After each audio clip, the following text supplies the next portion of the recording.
Baiklah, saudara-saudara, kita mulai kegiatan kita pada pagi hari ini. Assalamualaikum warahmatullahi wabarakatuh. Waalaikumsalam. Selamat pagi, salam sehat, salam sejahtera untuk kita semua. Syukur alhamdulillah kita bisa bertemu secara virtual, tatap muka secara virtual untuk pertemuan mata kuliah telaah kurikulum geografi. Ini merupakan minggu yang ke-6, kalau tidak salah. 6 atau 5 ya? Oh ya, 6. Jadi minggu yang ke-6 sudah kita lalui. Ini kalau saya lihat di daftar peserta ini sudah ada sekitar 30-an ya. Apakah, ini saya perlu menanyakan ya, apakah ini sudah termasuk yang dari Jember? Mungkin ada yang membantu kalau misalnya ada yang dari Jember, atau mungkin masih dari UNES semua?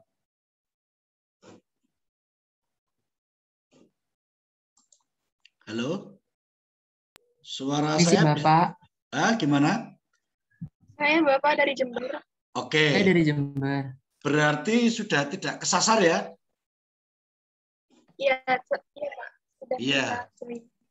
Berarti saudara sudah tidak kesasar untuk masuk ke mata kuliah telaah kurikulum geografi. Kalau boleh bertanya ya, selain mata kuliah ini, mata kuliah yang lain apalagi ya yang diikuti? Sistem informasi geografis, Bapak. Oh, oke. Berapa mata kuliah semuanya yang diikuti, yang di UNES?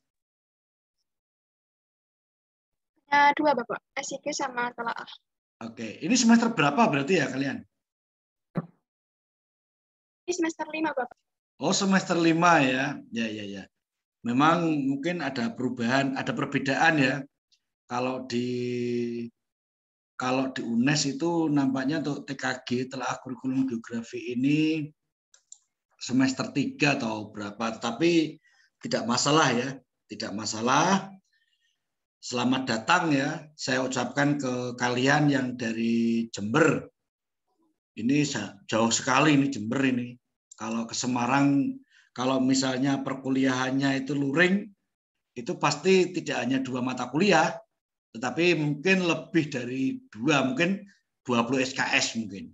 Karena kan eman-eman ya, sayang kalau hanya 2 mata kuliah, kalian datang dari Jember ke Semarang. Ya, enggak apa-apa sementara ini karena masih online ya, sehingga kalian mungkin hanya beberapa mata kuliah yang diikuti. Nah, untuk teman-teman yang dari UNES, kalau misalnya sudah bisa bergabung atau join dengan mata kuliah ini yang ada di Jember, itu berarti sudah bisa dimulai ya. Saya tidak tahu untuk yang dari Jember ini sudah minggu keberapa ya kalian masuk kuliah itu sebenarnya kalau di kampus masing-masing. Mungkin ada menginformasikan perkuliahan dimulai bulan apa?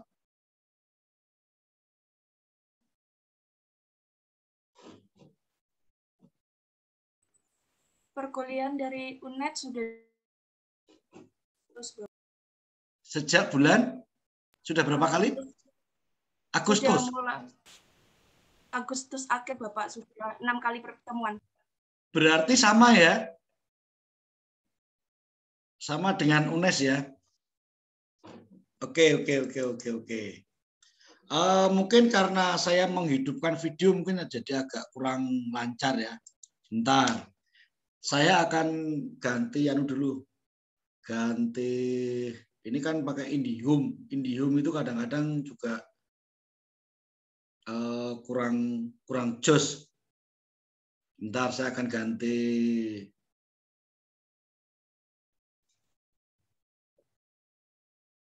Ini kok ternyata banyak sekali, ada 64. Wah, ini pasukan opo ini. Tapi enggak apa-apa ya, namanya juga kita kan silaturahmi. Baik, saudara-saudara. Sebelum kita melanjutkan ke materi, jadi ada beberapa hal atau informasi yang perlu saya sampaikan. Yang pertama, bahwa perkuliahan kita ini memang 100% daring. Nah, daringnya di UNES itu menggunakan platform atau LMS-nya itu Elena. Kalian sudah masuk Elena mudah-mudahan.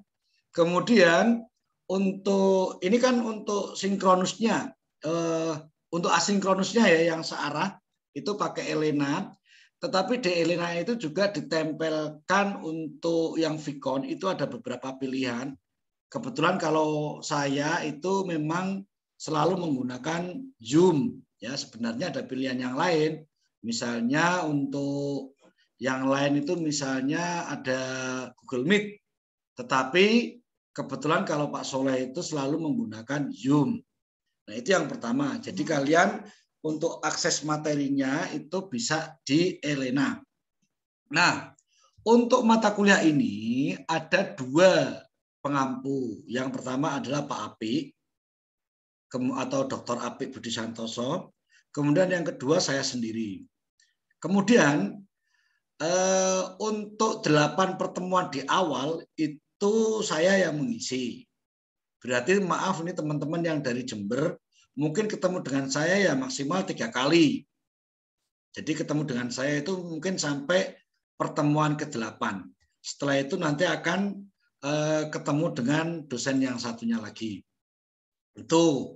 Kemudian berikutnya perkuliahan yang saya laksanakan itu karena menggunakan Elena atau daring Elena itu tidak selalu kita bertatap muka secara virtual. Maksud saya dari 8 kali jadwal itu kemungkinan saya itu akan bertatap muka secara Vicon, secara virtual itu mungkin maksimal 4 kali. Ya, maksimal 4 kali. Jadi kalau misalnya hari ini kita bertemu, mungkin untuk minggu depan kita tidak akan bertemu secara virtual. Tetapi untuk materinya bisa saudara lihat, bisa saudara akses di Elena. Saya akan mencontohkan seperti ini. Ya. Bentar ya.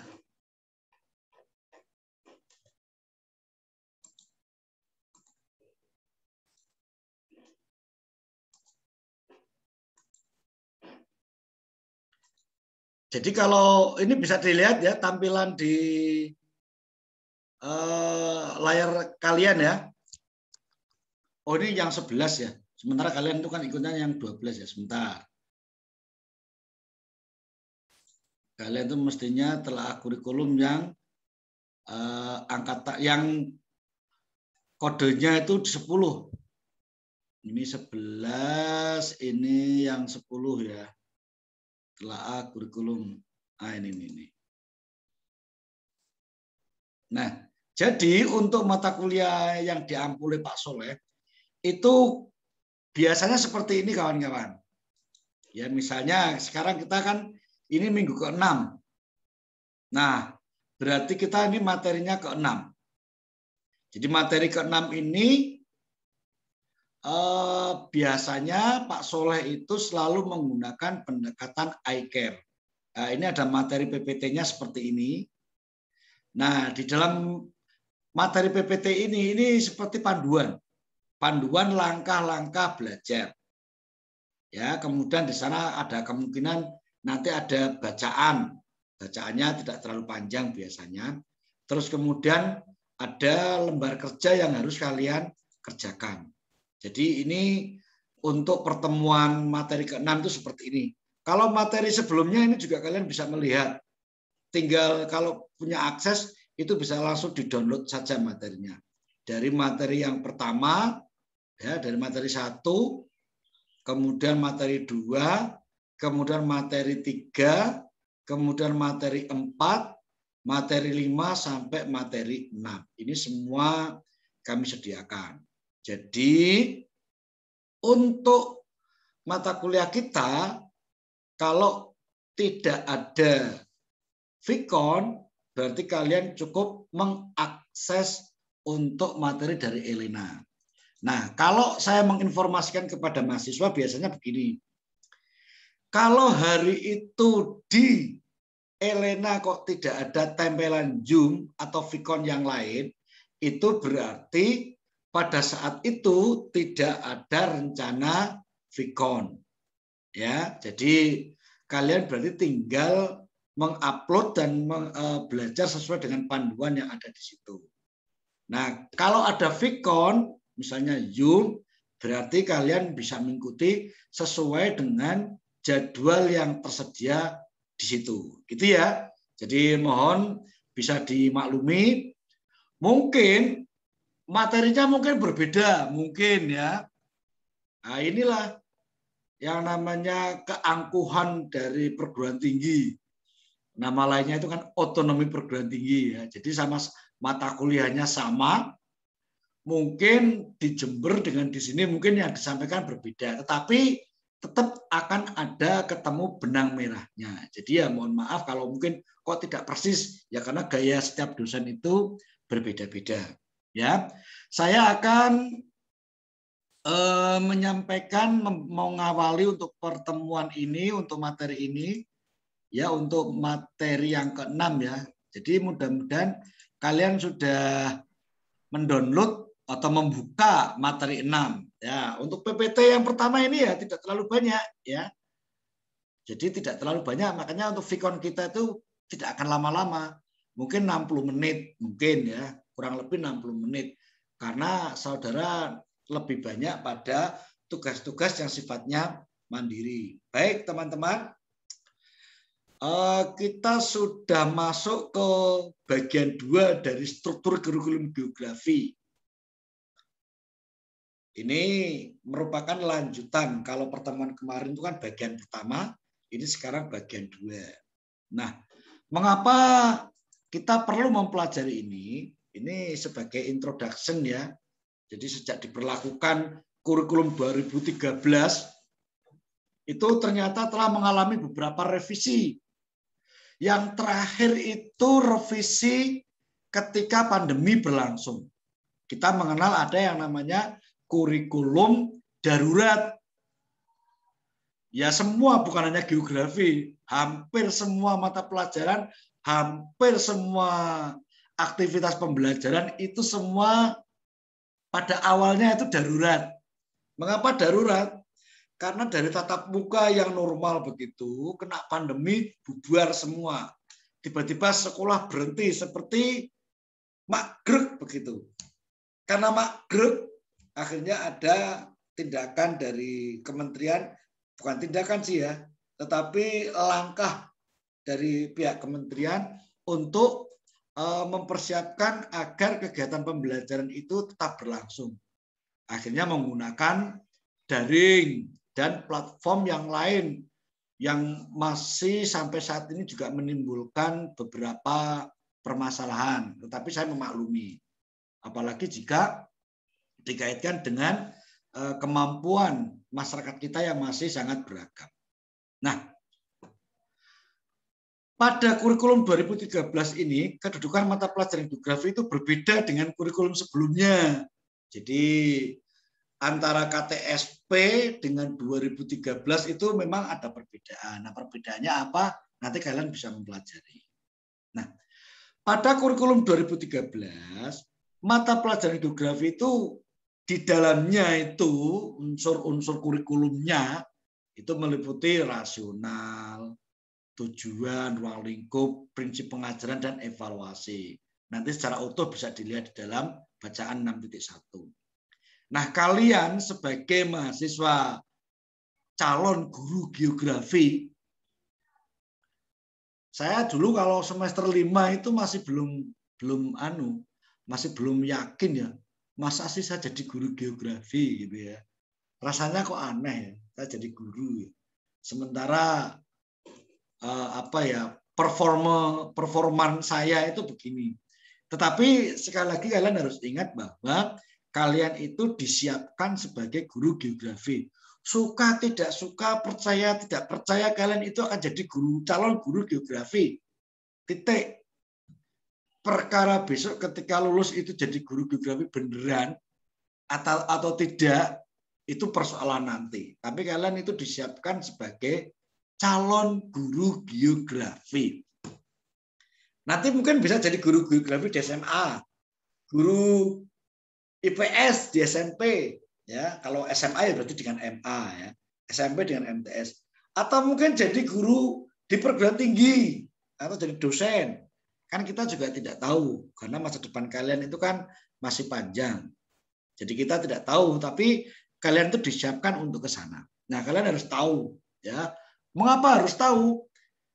Ini untuk apa ya? Menumbuhkan kedekatan kalian dengan atau mendekatkan kita dengan materi pelajaran geografi. Sehingga kita harus mengetahui secara umum tentang kurikulum geografi. Nah, tujuannya ini untuk materi atau perkuliahan hari ini. Tadi di depan itu introduction, ya. Jadi kalau kalian membuka materi Pak Soleh dari pertemuan yang pertama sampai terakhir biasanya, itu akan selalu ada introduction. Dalam introduction itu ada latar belakang, kemudian ada tujuan. Nah, kemudian akan ada connection. Connection ini merupakan pertanyaan ringan yang akan saya sampaikan di dalam materi ini. Ya tidak harus dijawab sekarang, ya. Ini hanya mungkin dijawab dalam hati juga boleh. Nah, kalau pertemuan kita bisa tatap muka mungkin akan saya tanyakan langsung. Tetapi karena kita ini kan daring dan jumlah kita itu ternyata banyak sekali, ini ada 66, ya. Itu berarti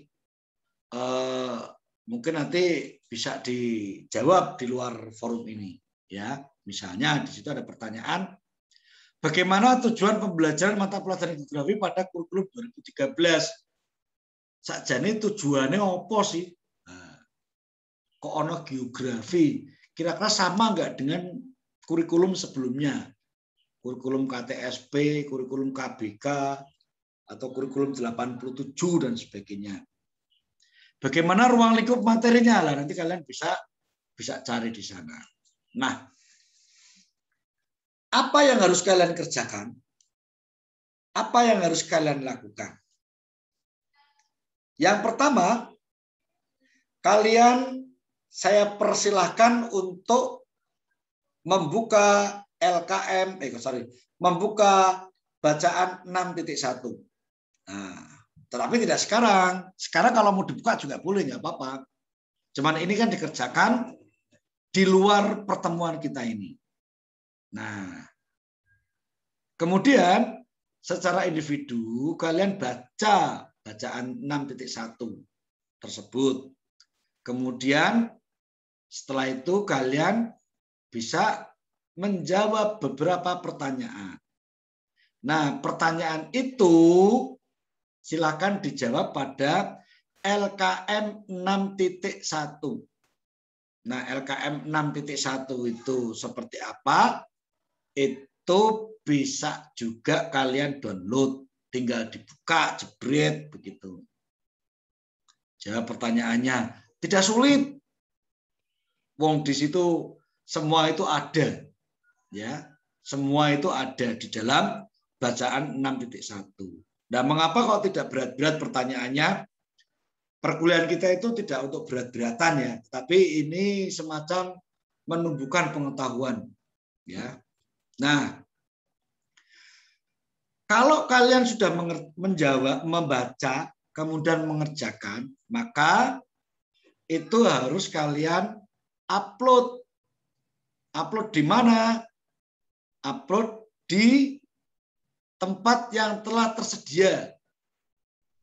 Di situ tinggal nanti kalau dijawab, kemudian disimpan dalam bentuk PDF, kemudian diupload. Sampai kapan? Nah, sampai kapan? Di situ sudah ada informasinya kapan terakhir mengumpulkan. Gitu. Bagaimana kalau tidak sempat mengumpulkan sementara batas waktunya itu sudah selesai? Gini, Pak Soleh itu tidak mau kalian itu terlewatkan untuk mengerjakan tugas.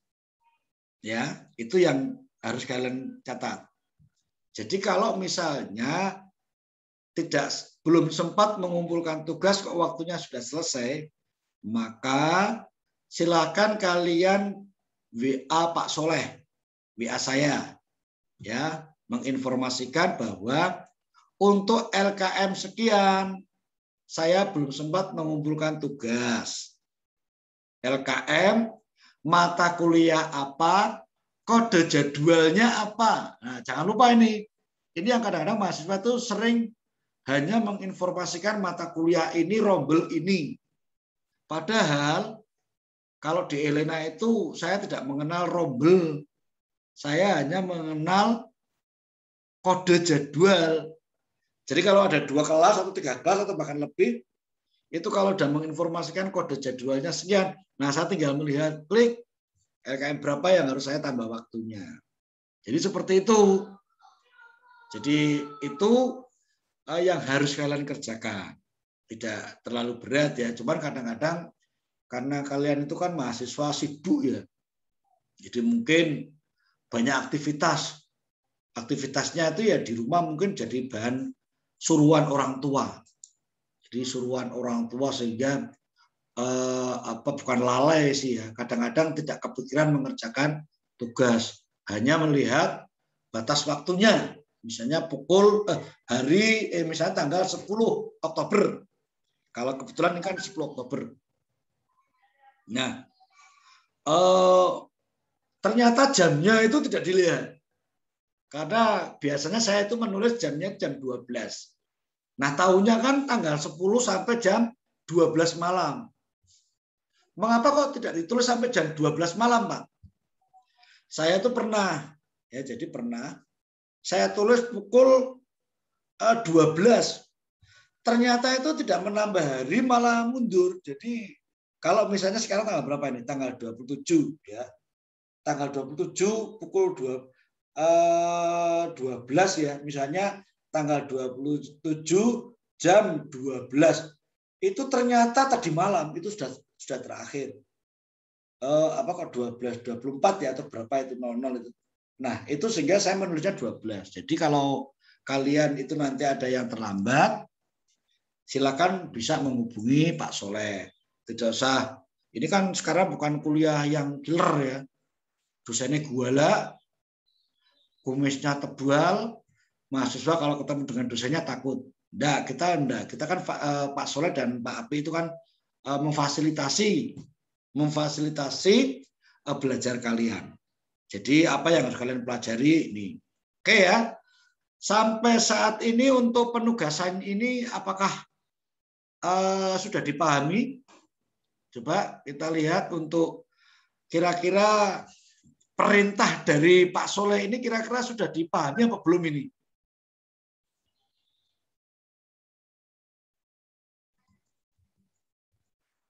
Sudah ya? Kalau ada pertanyaan nanti bisa ditanyakan. Nah, sudah Bapak. Oke ya, berarti sudah. Oke, terima kasih. Kalau sudah tahu, berarti kalian nanti bisa download materi ini, kemudian bahan bacaan, kemudian LKM-nya dibuka, dijawab, kemudian diupload. Oke, terima kasih. Nah, saya akan melanjutkan ke ya sebenarnya tidak banyak ya, tetapi kan saya harus menyampaikan hal-hal yang sifatnya menurut saya itu perlu saya sampaikan. Yaitu ini. Nah, kawan-kawan semua, jadi yang saya tampilkan ini adalah hasil sensus penduduk tahun 2020. Nah, hasilnya itu ada 270 juta jiwa. Dari sekian 207 juta jiwa ini, ternyata kalau dikelompokkan itu terdiri dari beberapa kelompok generasi. Ada yang namanya kelompok generasi baby boom. Ini 11,56%. Kemudian ada generasi X, itu 21,88%. Kemudian generasi milenial 25,87%. Kemudian generasi Z ada 27,94%. Dan generasi alfa atau generasi post Z ya, itu mencapai 10%. Nah, kalau kalian ini kan nampaknya masuknya generasi Z ya, kalau tidak salah loh ya. Jadi generasi Z itu sudah tentu sangat berbeda dengan generasi angkatan Pak Soleh. Pak Soleh itu generasi X, yaitu generasi yang lahir dari tahun 65 sampai tahun 80. Bukan generasi milenial. Jadi saya itu jiwanya milenial, tapi sebenarnya saya itu generasi X. Nah, generasi X dengan generasi milenial ini memang ada kemiripan. Kenapa? Dalam hal teknologi, itu kita pernah mengalami masa di mana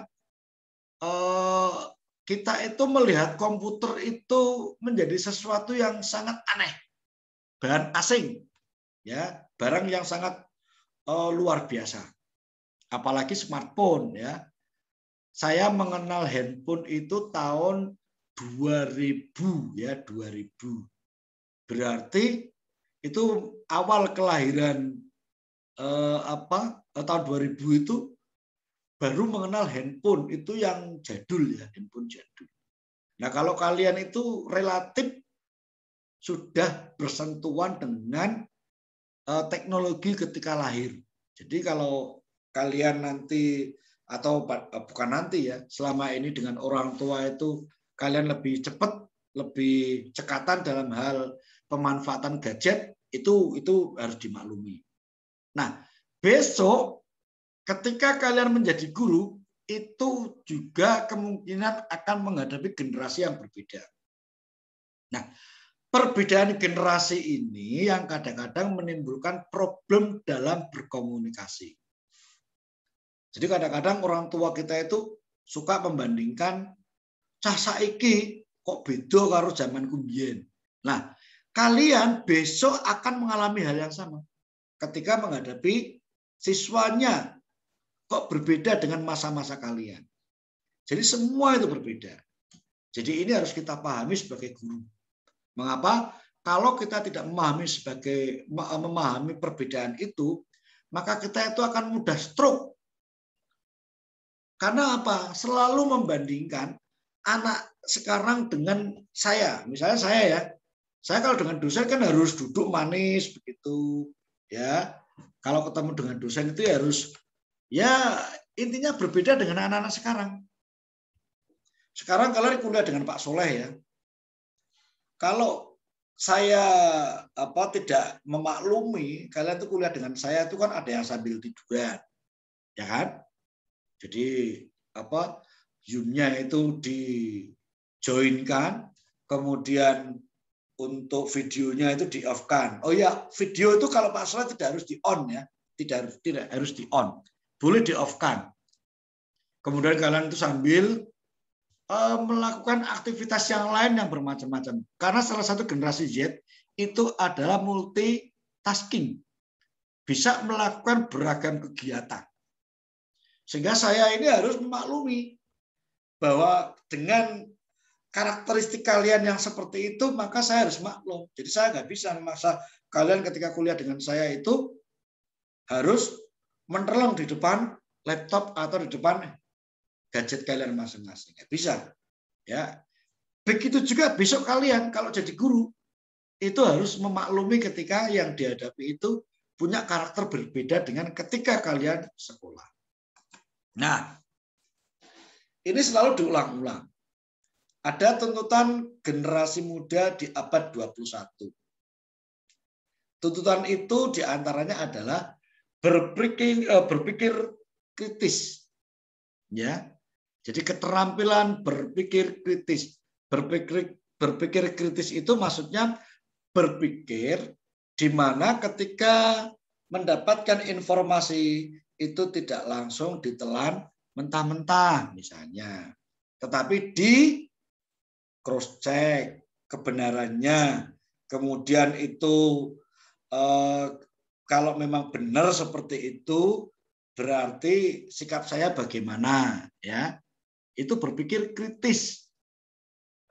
Jadi supaya kita tidak salah dalam mengambil keputusan. Kemudian berkomunikasi.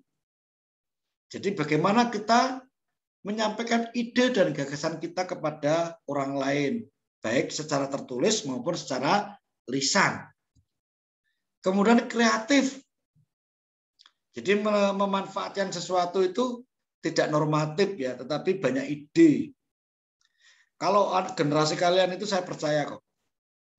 Pokoknya ada-ada saja itu. Kadang-kadang kita tidak menduga ya. Tetapi itu terjadi. Dan yang penting adalah juga kolaborasi.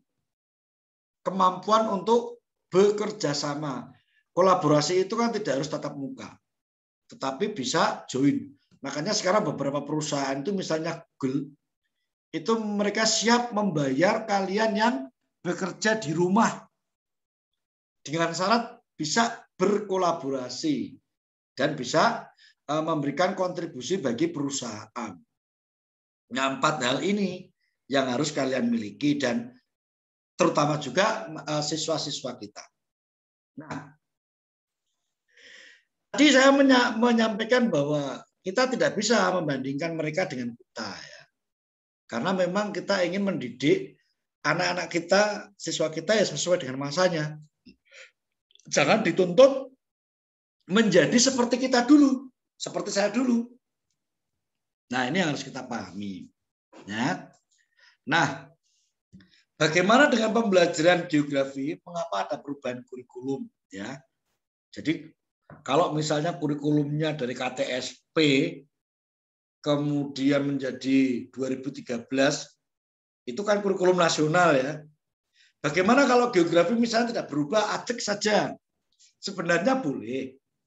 Tetapi ternyata secara dinamika, geografi dalam hal ini adalah pembelajaran geografi itu juga menghadapi tantangan yang dinamis, yang semakin kompleks. Karena core-nya itu tetap sebenarnya ya, geografi sebagai sebuah ilmu, geografi sebagai sebuah proses pembelajaran, dan geografi itu sebagai sarana untuk menumbuhkan sikap. Jadi tujuan pembelajaran geografi itu adalah bagaimana siswa kita itu mempunyai pengetahuan.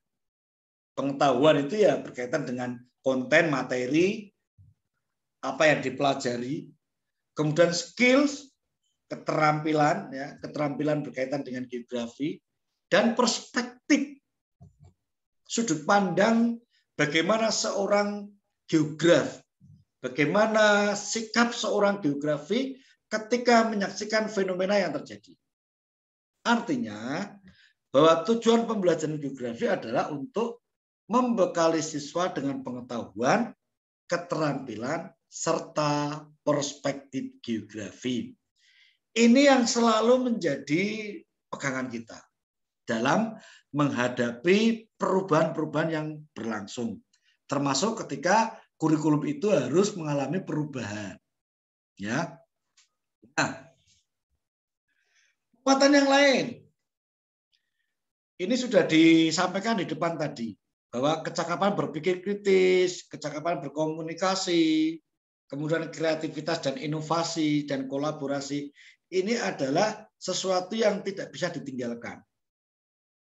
Dan kemungkinan ini juga akan selalu bertambah, 4 hal ini. Bahkan sekarang itu sudah ada tambahan lagi yang lain. Misalnya kemampuan toleransi, kemudian sivil demokratik, atau demokrasi yang beradab. Kemudian ada distill communication atau kemampuan untuk keterampilan untuk mengelola informasi, ya. Jadi bukan hanya komunikasi tapi bagaimana mengelola informasi supaya cerdas secara virtual, cerdas secara daring. Nah, ini penting. Jadi kecerdasan virtual itu penting juga ternyata kawan-kawan. Jadi misalnya contohnya ya, kalau kalian itu join di Zoom, maka kalian itu harus paham bagaimana memasang video itu, bagaimana kalian itu mendengarkan, itu namanya keterampilan secara virtual, keterampilan secara daring. Jadi semua itu ada etikanya. Oke, gitu ya kawan-kawan ya. Jadi nanti bukan hanya 4 ini nanti perkembangannya. Bisa toleransi tadi, kemudian ada distill information, ada civil demokratik, ya bagaimana berdemokrasi secara beradab. Ini yang harus kita pahami. Jadi akan ada muncul dinamika baru yang sebelumnya tidak pernah kita duga. Ini berikutnya dalam pembelajaran geografi ini ada tadi di depan sudah saya sampaikan bahwa geografi as tadi science, learning, kemudian sikap tadi 3 hal ini. Nah ini menjadi 3 pilar utama. 3 pilar utama pembelajaran geografi. Ini yang pertama konten ya, jelas ya sebagai sebuah sains, kemudian skill dan perspektif. Nah, kita lihat untuk yang kalau materi tadi saya tidak perlu ya, tidak perlu materi ini berarti kalau kalian mempelajari geografi ketika materi apa? Pengantar filsafat geografi itu berarti objek materialnya ya, objek materialnya. Objek materialnya itu adalah fenomena geografi. Misalnya fenomena yang terjadi pada lapisan hidrologi, ya kan? Kemudian fenomena yang terjadi di daratan, fenomena yang terjadi di perairan, fenomena yang terjadi di udara pada lingkungan manusia itu merupakan objek material atau konten atau materi. Kemudian skill geografi. Nah, sekarang kita akan lihat skill geografinya seperti apa. Yang pertama, posing geography question atau keterampilan siswa dalam mengidentifikasi masalah dan mengajukan pertanyaan geografis. Kok sekarang hujannya itu jadi tidak teratur ya? Lah, ini siswa itu harus didorong bisa mengajukan pertanyaan-pertanyaan seperti itu. Ya, jadi itu posing geographic question. Kemudian acquiring geographic information. Kemampuan mengumpulkan data. Ya, termasuk melakukan pengamatan dan mengukur fenomena yang terjadi. Jadi bisa ini suhunya berapa ya. Jadi paling tidak mengenal suhu. Kalau di dalam rumah dengan di luar rumah itu suhunya sama apa tidak. Kemudian mengukur kecepatan aliran air. Kemudian kecepatan angin itu bisa melakukan. Kemudian kemampuan mengatur atau mengolah data. Jadi kalau misalnya hari ini hujan, besok hujan, bisa menghitung dalam 1 bulan misalnya berapa kali hari hujan. Nah itu maksudnya data-data yang dikumpulkan itu bisa dihitung. Kemudian kemampuan menganalisis data untuk menjawab pertanyaan atau memecahkan masalah. Jadi tadi misalnya mengapa hujan itu sekarang menjadi tidak teratur.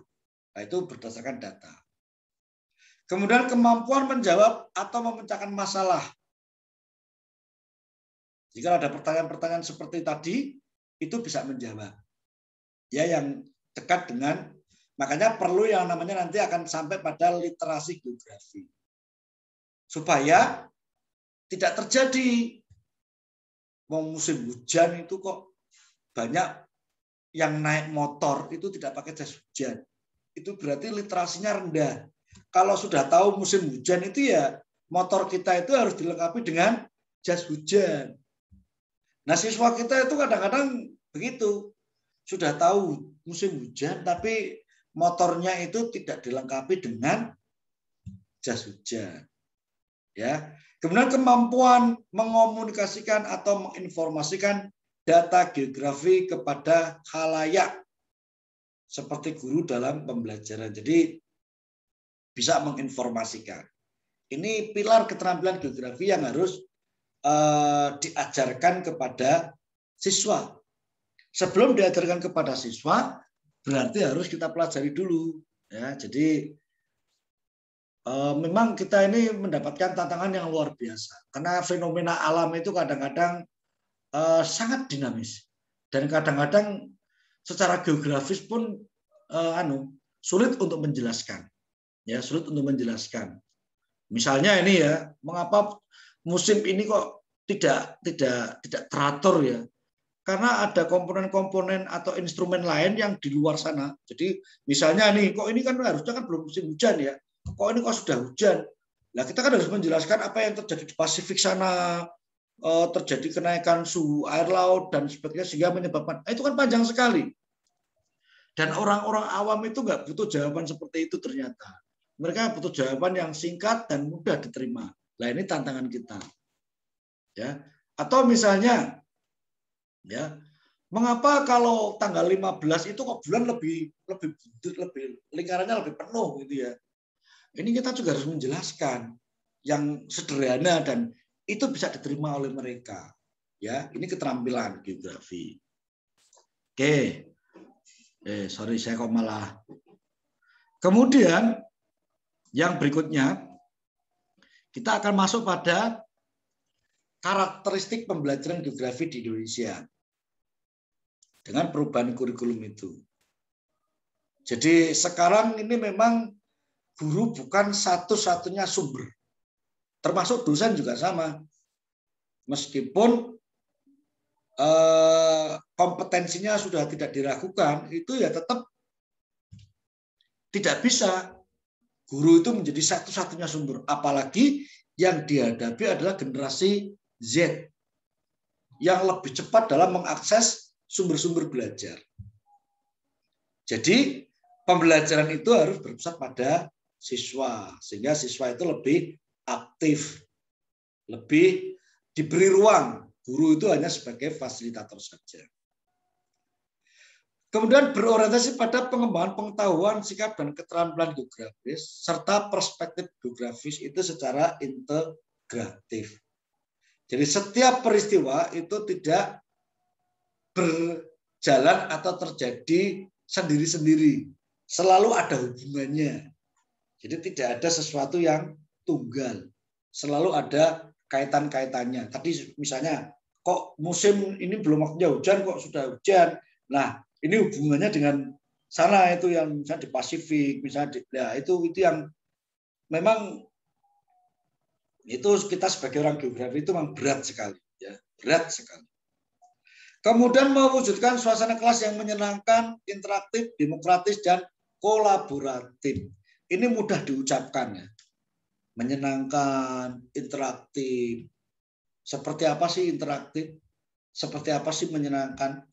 Menyenangkan kalau bagi mahasiswa itu ya kalau jam kosong udah itu menyenangkan. Tidak ada mata kuliah. Hore, hari ini tidak ada mata kuliah. Tidak ada tugas. Itu sudah menyenangkan. Tapi apakah seperti itu? Bagi siswa juga sama. Hari ini Pak Soleh tidak masuk pelajaran geografi misalnya. Itu siswa senang gitu kalau saya guru di kelas. Tapi apa itu? Ya, kemudian interaktif. Apakah interaktif itu berarti saya harus menjadi pembicara yang ulung ketika di depan itu seperti itu? Nah, ini yang mudah diucapkan, tapi dalam implementasinya itu sangat-sangat butuh perjuangan.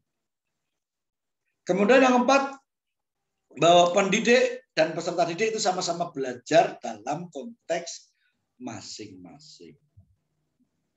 Yang harus kalian tahu, besok ketika menjadi guru, apalagi kalau menjadi guru itu baru awal-awal ya, tahun pertama, kedua, ketiga, sampai tahun kelima, itu kita itu masih gagap. Ya, jadi kalian besok kalau jadi guru di tahun-tahun awal itu ya jangan berkecil hati kalau masih gratul ya. Jangan menganggap sudah berpengalaman ya. Loh, 5 tahun itu minimal ya, menjadi guru yang bisa dikatakan itu sudah guru yang pantas berada di depan siswa. Itu mengapa? Karena gini,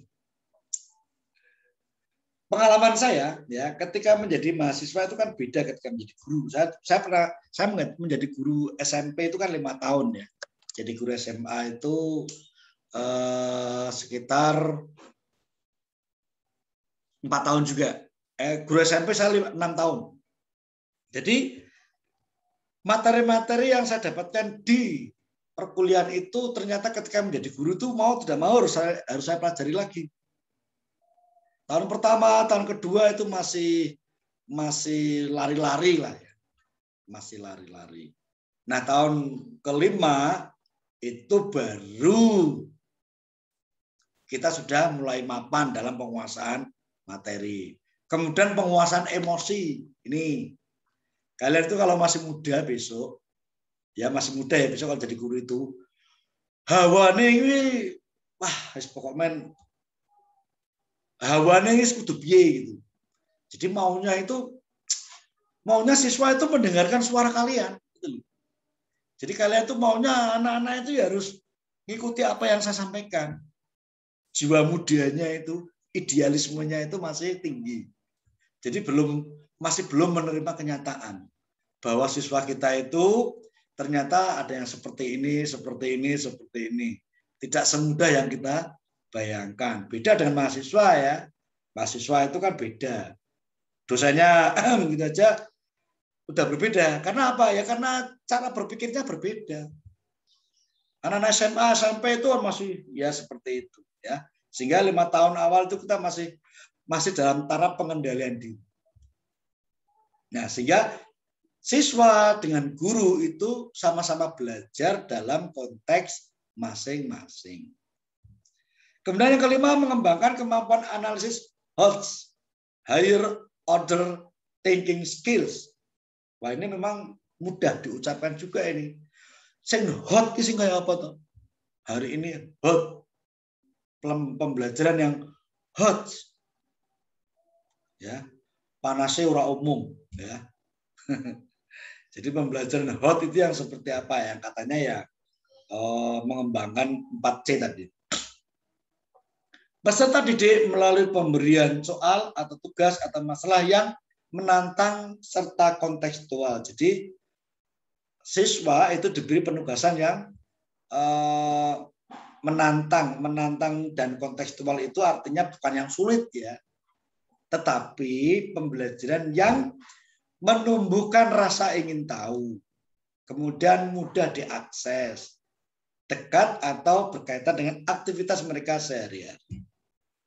Dan yang berikutnya berbasis ICT dan kaya sumber belajar. Jadi kita nggak bisa sekarang apalagi sudah serba daring ya. Pak, bagaimana nanti kalau pandeminya sudah selesai? Pandemi sudah selesai itu daringnya tidak selesai, Mas. Mbak. Tetapi akan selalu dilaksanakan. Paling tidak itu akan dilaksanakan 2 jenis nanti. Hybrid dan blended. Hybrid itu maksudnya begini. Ada tatap muka secara terbatas. Ya, tatap mukanya secara terbatas. Jadi sebagian siswa atau mahasiswa ikut di dalam kelas, sebagian yang lain itu belajar di tempatnya, di rumahnya masing-masing bersamaan itu. Sehingga nanti akan tersedia fasilitas kamera macam-macam. Jadi ada yang luring, ada yang daring bersama-sama. Nah, itu namanya hybrid. Kalau blended, ya seperti yang kita laksanakan. Ini bisa sinkronus dan asinkronus. Kadang tatap muka, ya. Hari ini tatap muka. Terus besok pakai virtual, pakai Vicon. Nah, ini berarti gantian. Nah, tapi kalau dua-duanya semua berjalan-jalan itu hibrid, ya. Nah, ini tidak akan kita tinggalkan. Jadi inilah warisan pandemi anak-anak. kawan-kawan. Jadi warisan pandemi adalah daring. Jadi suka atau tidak suka, kalian itu aktivitas fisik di kampus itu memang akan berkurang ya. Nah, ini yang harus dipelajari, keterampilan proses pembelajaran yang dilakukan, yang berlangsung di kelas. Ya, bagaimana mereka itu didorong untuk mulai mengembangkan kemampuan dirinya, ya. Jadi sebenarnya nggak perlu kita ajari ya. Tapi untuk yang ini, poin yang merah sama kuning ini memang harus didorong. Kalau yang ungu ini nampaknya ya nggak perlu diajari. Nggak perlu diajari karena mereka sudah sehari-harinya itu seperti itu. Nah, kita sudah sampai pada bagian refleksi. Nah, ini yang bisa menjawab ya kalian masing-masing. Ketika nanti kalian itu menjawab beberapa pertanyaan yang ada di dalam LKM tersebut. Nah, kita sudah sampai pada extension, ini berarti sudah selesai. Ya. Jadi tidak banyak yang akan saya sampaikan setiap pertemuan Vicon, karena kalian itu tadi punya sudah kita siapkan untuk self learning, belajar secara mandiri. Tetapi ya kita bantu dengan bukan kita bantu ya kok kayak apa we. Maksudnya kita fasilitasi dengan tadi. Oke. Begitu kawan-kawan materi kita pada siang hari ini. Nanti minta tolong kalau sudah ya, kalau sudah selesai saya ngisi di jurnal perkuliahan itu yang ini ada yang dari UNES enggak ya? Ada nggak yang dari UNES? Kalau ada Bapak. Oh ada, ya ada ya. Sebenarnya dari UNES nanti kalau nanti sudah saya isi jurnalnya, nanti tinggal tolong bisa di validasi. Oke, begitu kawan-kawan ya. Terima kasih atas kehadiran kalian pada perkuliahan ini. Mohon maaf kalau perkuliahan Pak Soleh itu kurang menarik ya. Jadi mungkin ya seperti inilah di UNES. Menariknya itu kalau kalian tuh main-main ke UNES, di kampus UNES, jalan-jalan, ya itu ya menarik. Tapi kalau masih di rumah masing-masing ya kurang begitu menarik. Oke ya. Dari Pak Soleh cukup sekian. Kurang lebihnya mohon maaf. Saya akhiri. Wassalamualaikum warahmatullahi wabarakatuh.